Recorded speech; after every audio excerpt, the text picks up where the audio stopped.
Welcome to The Debate Beyond the Uniform, the heavy cost of protecting others. Today, we analyze the ideas from the book, The Weight of the Badge, a policeman's guide to healing from trauma and loss. Right. And we are looking at, well, really a massive life challenge here. We're talking about the profound cumulative psychological toll of working in law enforcement. It is essentially an invisible battleground out there. Yeah, it's an environment where constant exposure to human suffering inevitably leads to vicarious trauma. Literally absorbing the shock and grief of other people's tragedies. And then there's compassion fatigue, where the biological well of empathy simply runs dry. Because that invisible battleground is entirely unrelenting. I mean, every single shift involves answering calls that tear at the fabric of normalcy. And over time, that sustained immersion in trauma leaves indelible marks. It fundamentally alters a person's psychological baseline. Exactly. So the central question we are exploring today is whether the proposed methods for healing and resilience, ranging from individual mindfulness practices to, say, systemic vulnerability, are actually realistic. Are they practically efficient in the high-stakes, hyper-vigilant world of law enforcement? Right. Now, for the remainder of our discussion, we'll be treating these methods as live proposals on the table. I'll be taking the skeptical side today. I want to question the real-world effectiveness and the realistic application of these strategies on the ground, especially in a culture that historically penalizes vulnerability. And I will be arguing for the transformative power of these strategies. I'm defending them not as mere suggestions or self-help platitudes, but as biological and psychological imperatives rooted deeply in the fundamental science of survival. Okay, let's get right into it. The diagnosis of the problem we're looking at is undeniably accurate. The cumulative trauma, the unaddressed grief, the burnout, it is a grim reality. But I see a fundamental mismatch between the reality of the job and these proposed solutions. How so? Well, we are talking about individuals whose biology is flooded with cortisol, whose absolute baseline operating state is hypervigilance. So proposing that an officer engage in 5 to 10 minutes of daily reflection or initiate micro conversations about their feelings, it just feels deeply unrealistic in that state. Furthermore, I question the actual safety of vulnerability in this profession. I hear you, but Admitting to intrusive thoughts, emotional numbness, or severe sleep disturbances carries massive, tangible risks. We are talking about the potential loss of a badge being sidelined, the destruction of a career. The solutions basically ask officers to disarm themselves emotionally in an environment that requires them to be constantly armed. Look, that hypervigilance is exactly why the interventions are necessary. Trauma isn't just an abstract emotional concept. It physically rewires the amygdala, the hippocampus, and the prefrontal cortex. Sure, the biology changes, but And because of this biological reality, targeted interventions like the 4-7-8 breathing method and structured peer support are biologically necessary to metabolize those stress hormones and restore executive function. They aren't disarming themselves. They are performing necessary maintenance on their primary weapon, their mind. These strategies transform officers from passive recipients of trauma into active architects of their own healing. When the brain is locked in a chronic state of fight, flight, or freeze, you have to use physiological tools to guide the system back to balance. let's test that practically then. Let's look at the daily wellness practices being proposed, specifically the micro-interventions versus the macro traumas officers face. If an officer is dealing with chronic stress that heavily resembles PTSD, where the amygdala is constantly blaring, where threat detection is essentially broken, and severe sleep disturbances are the norm, does a 10-minute guided meditation actually work in the long run? Yes, if you understand the mechanism. I mean, imagine an officer who has just navigated the aftermath of a fatal traffic collision. They get back into their cruiser, telling them to inhale for 4 seconds, hold for 7, and exhale for 8, feels almost entirely disconnected from the gravity of their psychological state. It feels like throwing a drowning person a sponge instead of a life preserver. I have to stop you there because framing it as just breathing or a sponge ignores the neurobiology entirely. It is not about ignoring the gravity of the state. It's about stimulating the vagus nerve. Right, but practically, The vagus nerve acts as a biological brake pedal. Chronic stress primes the system for PTSD by keeping adrenaline and cortisol levels artificially high. When you do that 4-7-8 breathing, you are mechanically forcing the heart rate to slow down, which signals to the brain that the immediate threat has passed. Okay, but how does stimulating the vagus nerve stop a panic response or metabolize a career's worth of accumulated trauma? A breathing exercise isn't a time machine. No one is claiming it wipes away a career of macro trauma. It is designed to immediately downregulate an overactive autonomic nervous system in the present moment. Physical activity, sleep hygiene, and controlled breathing are not luxuries. They actively metabolize those excess stress hormones. When you do that, you are directly repairing the prefrontal cortex's ability to regulate emotion. I get the biological mechanism, I really do. But my concern is the scale. It's a microscopic solution applied to a macroscopic biological crisis. It is about operational readiness. If an officer's autonomic nervous system is running redline 24/7, they cannot make rational, split-second decisions. Breathing techniques interrupt that autonomic cascade. It is throwing them a biological life preserver so they can stop flailing, get their prefrontal cortex back online, and actually process the scene they just left without permanently altering their baseline. You mentioned the autonomic nervous system running in the red, which perfectly illustrates my next concern. If a person is biologically wired for threat detection, how on earth are they supposed to drop that shield and be vulnerable with their peers? Which brings us to the concept of breaking the silence and the profound vulnerability paradox in police culture. The proposal asks officers to engage in micro-conversations, to look a pair in the eye and ask, "How are you really doing?" Exactly. But what are the actual risks there? Let's be real, the blue wall exists for a reason. It is built on historic precedent and pure self-preservation. Let's say an officer takes an honest self-assessment and scores high on unaddressed grief symptoms. They're experiencing severe cynicism, increased anger, emotional detachment.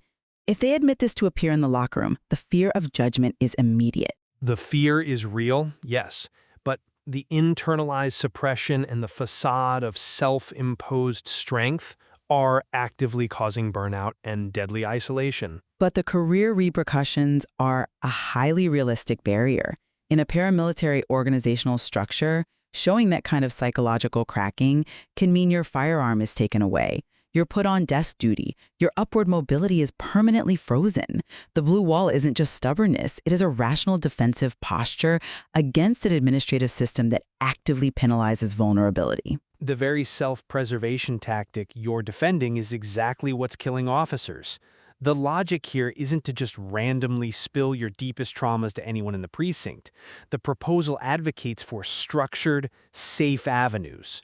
We are talking about utilizing critical incident stress management teams, CISM teams. And how do CISM teams bypass the paranoia of the blue wall? Because they operate completely outside the chain of command. They are bound by strict confidentiality protocols specifically designed to protect an officer's career while addressing their trauma.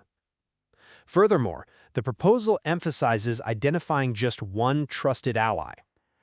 Finding one safe harbor assumes the culture won't instinctively close ranks if that ally slips up, or if command gets wind of a problem. It's a paradox, absolutely. The strength required to maintain an unyielding facade is exactly what shatters the psyche. But finding one safe harbor, one peer or confidential chaplain who understands the unwritten code but refuses to let you suffer in silence, provides an immediate release valve for that internalized pressure. It is a proven, transformative first step to dismantling the isolation of the job.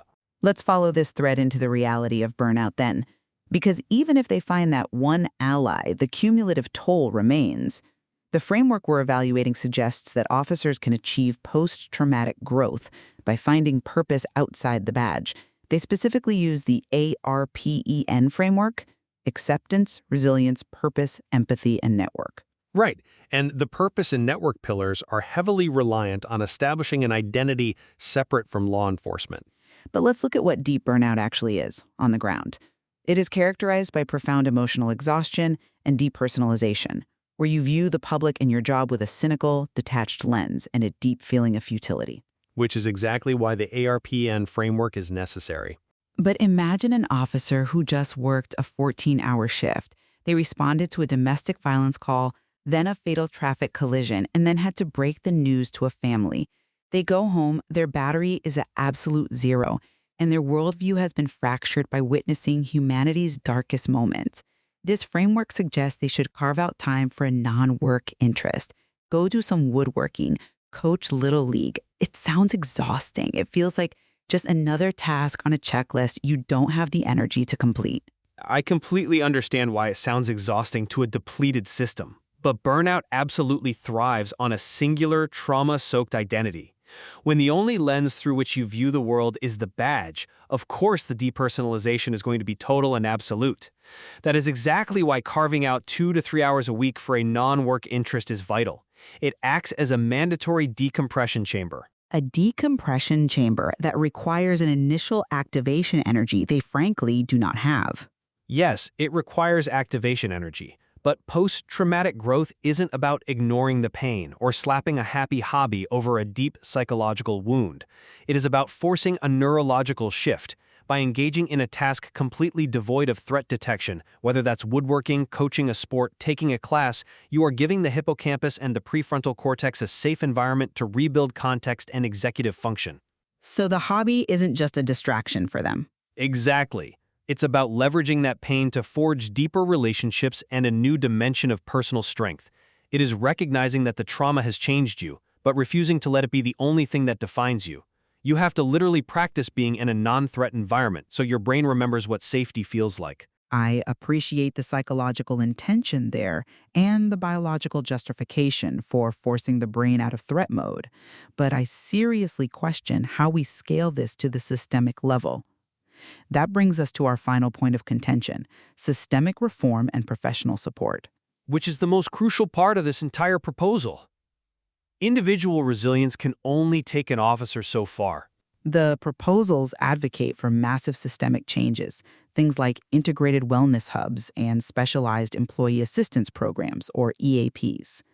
On paper, a holistic internal center sounds great, but in reality, many external EAPs lack any law enforcement-specific understanding.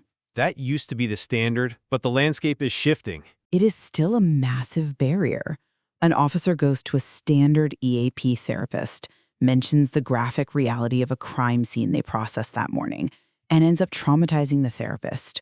Or the therapist completely misunderstands the necessary hypervigilance of the job and tries to pathologize a survival skill. Officers are understandably hesitant to use them.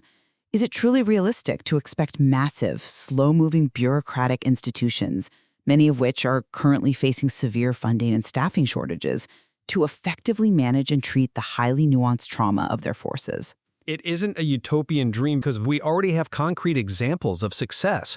Look at the London Metropolitan Police's integration of comprehensive peer support and welfare services.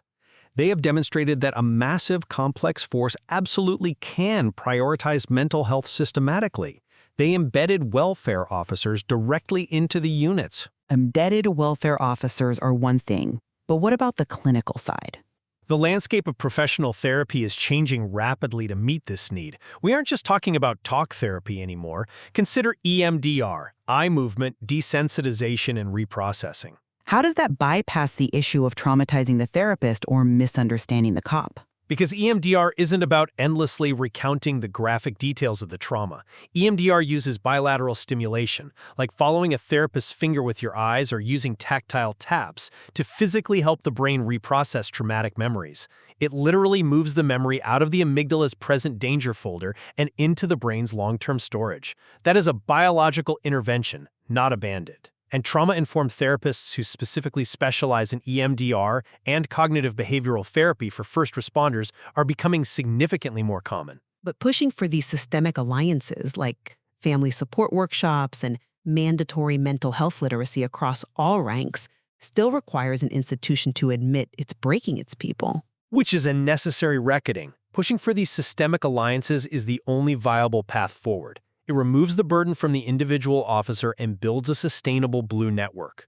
If the institution requires officers to endure cumulative trauma, the institution has a reciprocal obligation to provide specialized, confidential, and highly competent care.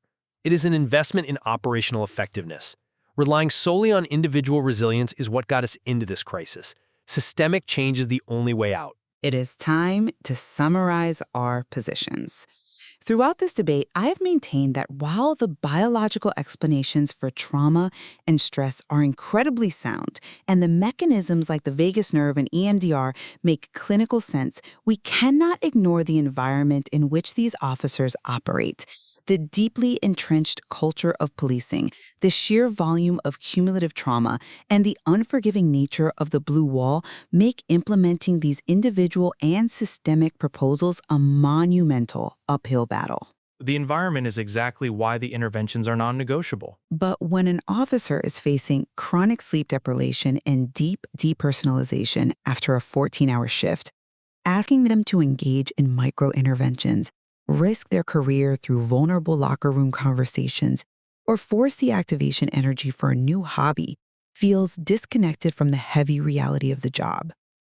These strategies are fraught with professional risk, and the bureaucratic systems currently in place are largely ill-equipped to handle the nuance of the invisible battleground. And I maintain that precisely because the trauma is so severe, so biological, and so deeply structural, the exact targeted interventions we discussed today are the only logical, proven pathways forward.